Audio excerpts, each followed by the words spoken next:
Have you ever clicked a play again button after hours of failing inside a roguelike game? In the world of roguelikes, every failure is a lesson learned, every defeat a step towards victory.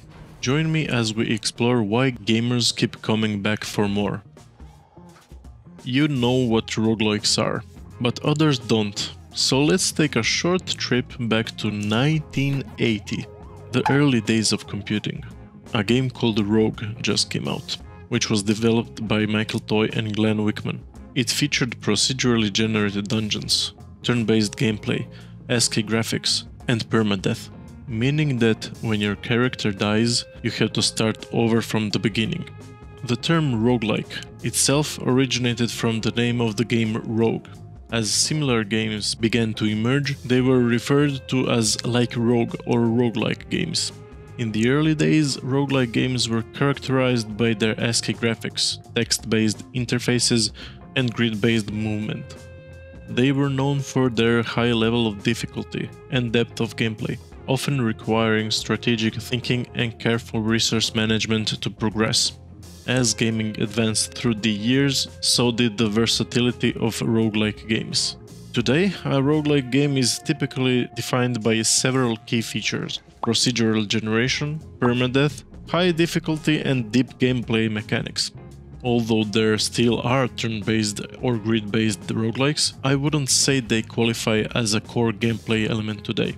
Overall, while the term roguelike has evolved over the years, it still embodies the spirit of exploration, challenge, and unpredictability that made Rogue such a groundbreaking game in the first place.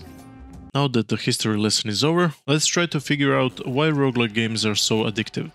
The core principle of these games is learning through trial and error, as it is in every game, but in this one, there's no respawn point.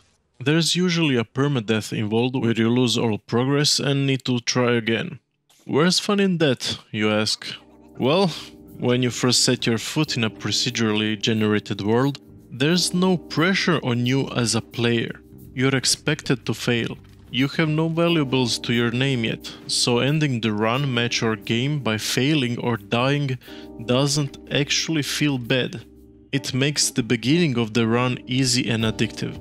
The addictive part of roguelike and roguelite games is the carefree feel at the start of the run, followed by a mystery behind what actually awaits you for the rest of it. Then there's the actual juice of the game. The gameplay that can be different from game to game, desirably fulfilling, fun, and rocking a sexy art style. But the idea throughout many games stays the same. Get the random loot from a random place at a random time while slaying random creatures towards the sometimes random goal, while managing your possessions and adapting strategies accordingly. Procedural generation gives games a chance to feel unpredictable and fresh for longer. Hard gameplay makes the player think and be distracted from real-life responsibilities. All of these mechanics can be so different from game to game. Your obstacles don't need to be creatures, and your possessions don't need to be armor or weapons. Take Balatro for example, a deck-building game where your possessions are enchanted cards and your obstacles are stakes. Without the roguelike mechanics, this game would be your average card collecting simulator. But thankfully, Balatro is an addictive roguelike that somehow keeps you from exiting the game. Imagine what kind of game would Need for Speed be if it had roguelike elements. It wouldn't be just a racing game. It would need to be redesigned to tune your car with random parts that you got from random events and race another player's randomly created vehicle in a PvP match. Every match would feel different, and at the end of it, you would retire your car and click play again button. There's your next racing roguelike, EA. You're welcome. Of course there's more to it. Polishing and balancing a roguelike game is not that easy. That Need for Speed roguelike would need some brainstorming, but you get excited just thinking about the possibilities. Let's make the game difficult, like all roguelike games are. Take that Need for Speed game and slap on a tournament format. So your opponent is harder after each match you win, and every time you win, you unlock a car part from your opponent's vehicle. You're being rewarded for your accomplishments by adjusting and taking action. but in an ultimately somewhat unpredictable way. I honestly don't know why I took a Need for Speed game for an example. The racing genre doesn't match so easily with roguelike elements, but that's the point.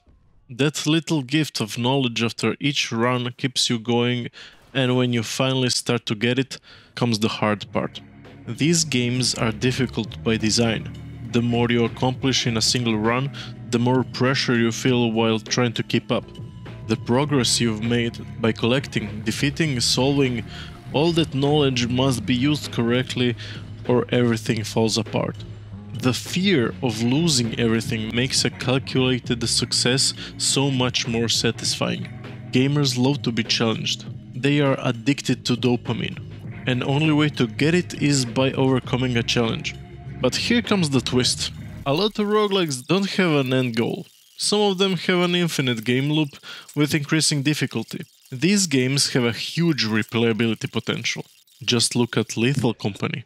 It can be called a masterpiece, developed by only one man. The reason it is so successful is everything that makes a roguelike good, plus multiplayer, and other gimmicks we're gonna go over in a future video. Not only the game offers a different experience every run by procedurally generated interior, randomly spawned enemies and loot, but also random players in your team, making it unique with their individual playstyles.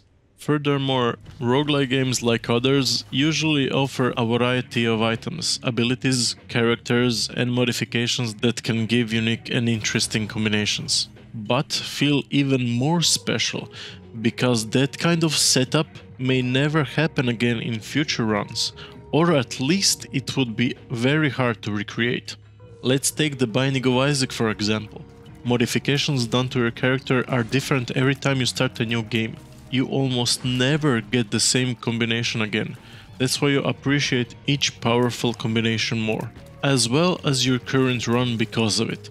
How many times have you played a multiplayer game where you notice an item build pattern and are sick and tired of that player that uses the same exact items every time along with thousands of other sweaty gamers fused to their premium gaming chair? Why is that allowed? I would say a few times, enough to notice a pattern of a meta exploit in a game. Roguelike mechanics opened a world of possibilities in the gaming industry. Its core principles can be applied in so many different ways to make a bunch of fresh and exciting new games. And indie developers are a gateway to good gaming nowadays with their roguelike creations, unlike AAA studios. But that topic is for another time. Thanks for watching.